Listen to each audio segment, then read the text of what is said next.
somewhere out around there, I remember this big brown wooden church. And it had a graveyard all the way around it, I think. And a huge church. It was wooden. And definitely painted dark brown. And I thought, that's an odd color for a church. But I was wandering from them old stone tablets, you know, them roundy top little things you could barely read anymore, you know, they're probably made out of slate or something. And I'm looking at this one in particular, and I saw the name stood out pretty good, Tremaine. And I thought, well, God, Johnny Tremaine, is this? And I looked at it, Jonathan Tremaine. And I looked at it again, and I said, yeah. I said, well, that was Paul Revere's apprentice silversmith. I learned that in history in school, you know. And I had no idea where that place is today. None. You probably can't even read the stone anymore. But anyways, out there somewhere. Hey, Roger, Pat. I try to stay out of Boston if I can. Sometimes I can't help it if I have to go into the airport or something like that. It's an experience. No doubt about that. And there's a lot of history there. We all know that. I've seen the Constitution many, many times. And I'll tell you what, when I was a small child, I thought it was really something, you know. And you go there as an adult and you're like, wow, I mean, that ship is really a toothpick in comparison to what we have these days. It's unbelievable, the size difference. Yeah, what the heck was that guy that was the captain? Oh, I think it was during the Revolution, or was it? Probably the one in 1812. They had a big running battle, and he really, well, I guess he lost every mast on the ship, but he finally wound up beating these guys anyway. I don't remember what the guy's name was that was the captain, or the commander of the ship. But, you know, a few years ago, they retrofitted that thing again. They took it, towed it someplace, and pulled the masts out and everything else.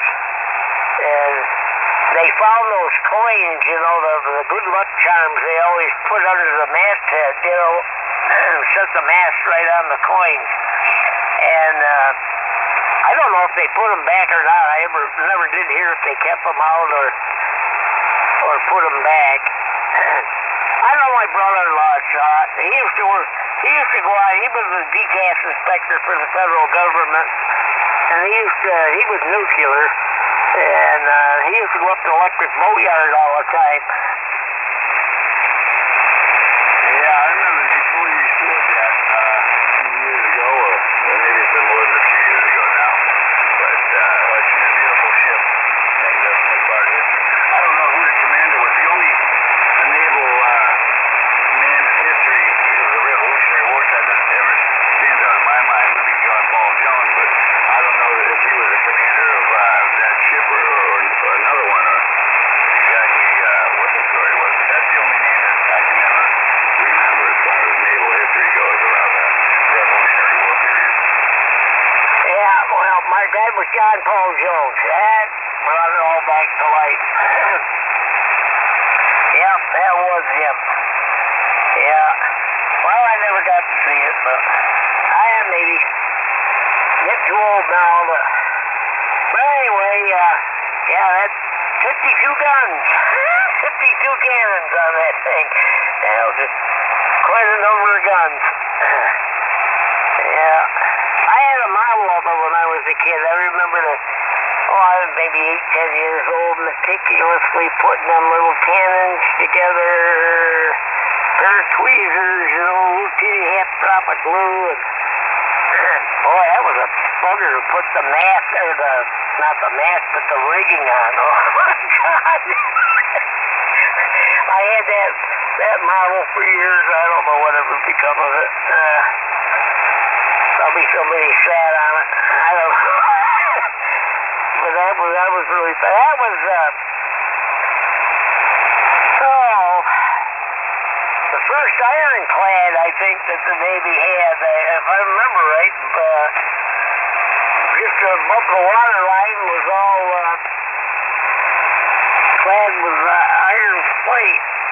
I often wondered how they hooked that on. Of course, I think about how it was built, but yeah, he raised heck up there with the English. That was a good thing. I had another model. She was a revenue cutter. Beginning before the Coast Guard, they called it the Revenue Service. That was a two-master. No, actually a three-master, but it only had, I think 8 or 10 guns on it. That had bronze or copper clad on the hull. It was, actually it was copper colored. I don't remember much about that or its history. It was just a type of ship that they had early on, I guess. Yeah, roger that. Well, I come from a family of old softs, should I say. My dad's uncle was, he owned his own shipyard, well, boatyard. I wouldn't really call it a shipyard, I guess, but he ran for a number of years, and he had himself a nice 52-foot sloop. And when he would close up the shop in Newburyport, Massachusetts, for the season, he would, him and his wife would sail down to the Bahamas and spend the whole winter season down there, and then sail back up in the springtime and open up the shop. Yeah, you know where that boat is now? Do I know where his boat is now? Yeah. You know, I have no idea where his boat is now. He passed away maybe about, I don't know, 15 years ago. And they ended up selling the boat, but I have no idea where it is. I would imagine they probably sold it down in the Bahamas. And maybe he's living his life down there. I don't know. Yeah, well, I just wondering because somebody bought a 52-footer a number of years ago, and they had it all retrofitted, all rebuilt, and or else the guy that had it before him did it. I don't remember. But he sails that thing up to Lake Seneca here in the summer, and they have cruises on the lake with this thing, and then in the winter they take it down the intercoastal, I don't know, back down in the south someplace. I don't know if it goes out of the country or stays down in Florida, but it's beautifully restored, whoever done it. It's a gorgeous boat. I don't even know what the name of it is. Never been on it. I've seen it out on the lake, and it's just a beauty. Yeah, roger that. Well, my father's uncle's boat was, he was German by descent, and he named his boat the Zeta Z. Don't ask me how to spell it, but it was pronounced Zeta Z. I don't know what it means either. And what was unique about that sailboat was it had a entirely aluminum hull. So she was very fast in the water for a 52-footer. Oh, okay.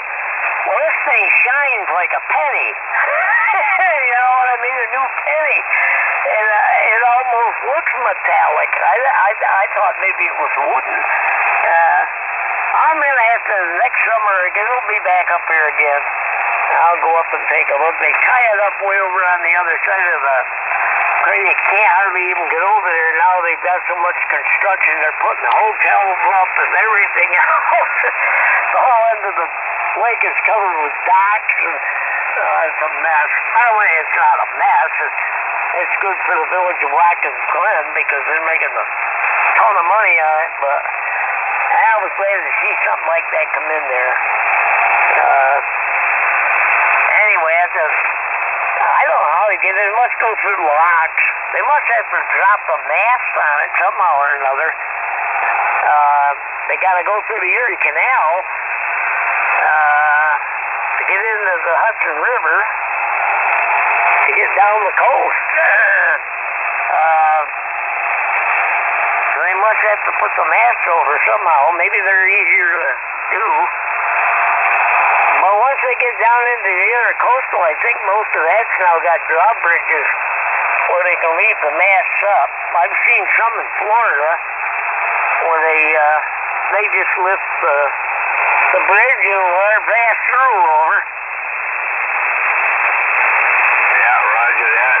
Yeah, I'll tell you what, I've even seen where they can go with the locks and they would lower the water level and let them through that way as well. But yeah, I mean, I was on his boat once as a child, and it was quite a sensation to be out there sailing in the middle of nowhere where you look around and all you see is nothing but water, and you're out there for a week.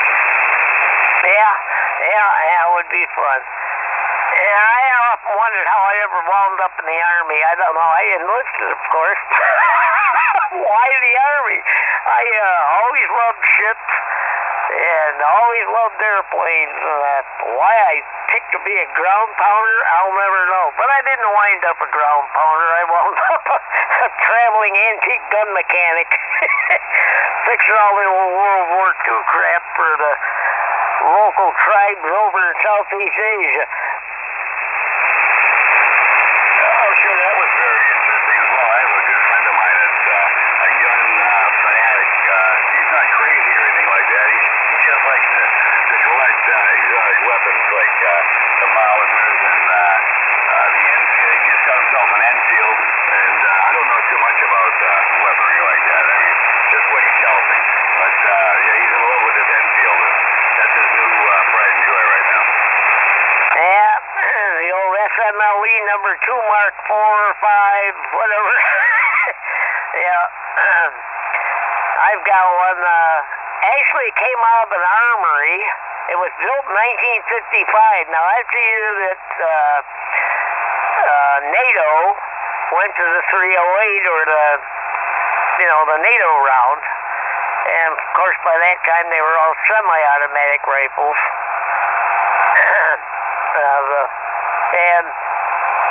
But